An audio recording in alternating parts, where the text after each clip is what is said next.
રાજકોટના ધોરાજીમાં આરસીસી રોડની કામગીરીમાં ભ્રષ્ટાચારની ગંધ. માત્ર 15 દિવસમાં જ આરસીસી રોડ તૂટી ગયો છે.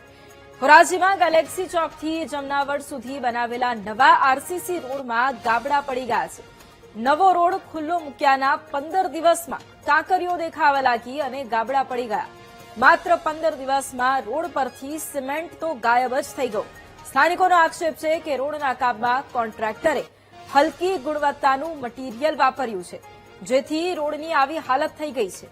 એટલું જ નહીં, આરોપ એવો પણ છે કે કોન્ટ્રાક્ટર અને અધિકારીઓની મિલીભગતથી લોકોના ટેક્સના પૈસાનું પાણી થઈ રહ્યું છે. 4 હાથ હોવાનો પણ આરોપ છે. બીજી તરફ કોંગ્રેસના પૂર્વ ધારાસભ્ય લલિત વસોયાએ તંત્રને પડકાર ફેંક્યો અને કહ્યું કે જો ટૂંક સમયમાં રોડની કામગીરી નહીં થાય તો આગામી 18 માર્ચે મશીનરીથી રોડ ખોદી નાખશે.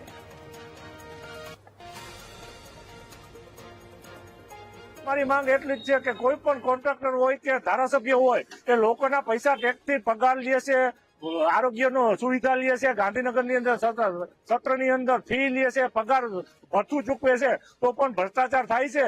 તો એના ઘરના પૈસા નથી તો કોન્ટ્રાક્ટર કઈ રીતે ને ધારાસભ્યમાં કઈ રીતે લોકોની સેવા કરી શકશે? અધિકારીઓ દ્વારા ઢાક પીછોડો કોન્ટ્રાક્ટર જે કાર્યવાહી કરી છે, જે કામગીરી કરી છે, એની ઉપર ઢાક પીછોડો કરવામાં આવી રહ્યો છે. તેથી કોન્ટ્રાક્ટર સામે કોઈ કાર્યવાહી કરવામાં આવતી નથી. આ રોડની અંદર 15 દિવસમાં જો ગાબડાઓ પડી ગયા હોય તો કયા પ્રકારનો સિમેન્ટ વાપર્યો હોય તે પણ એક જોવાની બાબત છે. આ વિસ્તારના એક જવાબદાર આગેવાન તરીકે સરકારને, સરકારી અધિકારીઓને ખુલ્લી ચેલેન્જ સાથે કહું છું કે જો આ સિમેન્ટ રોડ ફરીથી બનાવવામાં નહીં આવે, બનાવેલો સિમેન્ટ રોડ ખોદીને ફરીથી રોડ બનાવવામાં નહીં આવે તો 18 તારીખે 18મી માર્ચે હું પોતે કોંગ્રેસના આગેવાનો, કાર્યકર્તાઓ સાથે આ રોડ મશીનરી લઈ અને તોડી નાખવાનો છું, કાયદો હાથમાં લેવાનો છું. રાજકોટના ધોરાજીના દ્રશ્યો છે કે જ્યાં આરસીસી રોડની કામગીરી કે જ્યાં ભ્રષ્ટાચારની ગંધ આવી રહી છે. 15 દિવસ જ થયા છે રોડ બનીએ, પરંતુ 15 દિવસની અંદર જ આરસીસી રોડ તૂટી ગયો છે. ધોરાજીના દ્રશ્યો ગેલેક્સી ચોકથી જમનાવડ સુધી આ રોડ છે તેનું નિર્માણ કરવામાં આવ્યું હતું, પરંતુ આ રોડમાં ઠેર ઠેર ગાબડા પડી ગયા છે. નવો રોડ ખુલ્લો મુકાયો, પરંતુ 15 દિવસમાં જ ત્યાં તો કાંકરીઓ દેખાવા લાગી અને ગાબડા પડી ગયા છે. રોડ પરથી 15 દિવસની અંદર સિમેન્ટ પણ ગાયબ થઈ ગયો છે. અને આ જ મુદ્દે ધોરાજી શહેર કોંગ્રેસ પ્રમુખ દિનેશભાઈ વોરા આપણી સાથે ફોન લાઈન પર જોડાયા છે. દિનેશભાઈ, સૌથી પહેલા તો ખૂબ સ્વાગત છે આપનું વીટીવી ન્યૂઝમાં. દિનેશભાઈ, સૌથી પહેલા તો જે ધોરાજીમાં આરસીસી રોડ બનાવ્યો, પરંતુ તેની અંદર ભ્રષ્ટાચારની ગંધ, કારણ કે 15 દિવસની અંદર ત્યાં ગાબડાઓ દેખાવા લાગ્યા, સિમેન્ટ ઉખડી ગયો છે. શું સ્થિતિ છે ત્યાં? હેલો જી દિનેશભાઈ, મારો અવાજ આવી રહ્યો છે? હાજી, બોલો. દિનેશભાઈ, પ્રશ્ન એ કે ધોરાજીમાં આરસીસી રોડની કામગીરી કરવામાં આવી, પરંતુ એમાં ભ્રષ્ટાચારની ગંધ આવી રહી છે. 15 દિવસમાં જ રોડમાં ગાબડા પડી ગયા છે. ખરેખર સ્થિતિ શું છે? આપના દ્વારા શું રજૂઆત કરવામાં આવી? કોંગ્રેસ દ્વારા શું માંગ કરાઈ?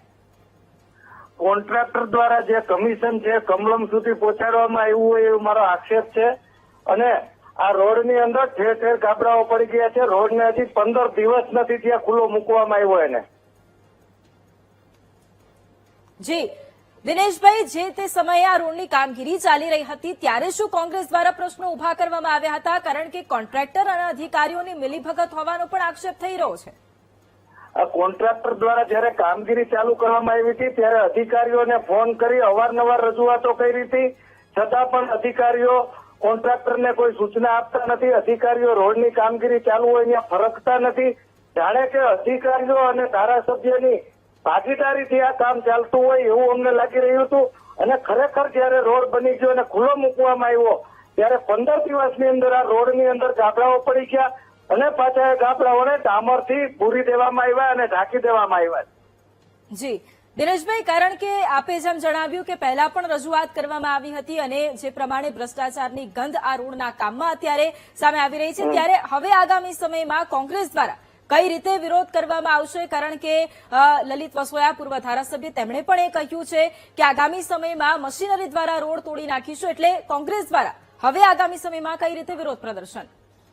આગામી સમયમાં આ રોડને તોડીને ફરીથી કરવામાં નહીં આવે તો કોંગ્રેસ દ્વારા જલદ આંદોલન કરવામાં આવશે અને કદાચ કાયદો હાથમાં લેવો પડે તો કાયદો હાથમાં લઈને આ રોડને તોડી નાખવામાં આવશે. બિલકુલ આભાર દિનેશભાઈ અમારી સાથે જોડાવા માટે.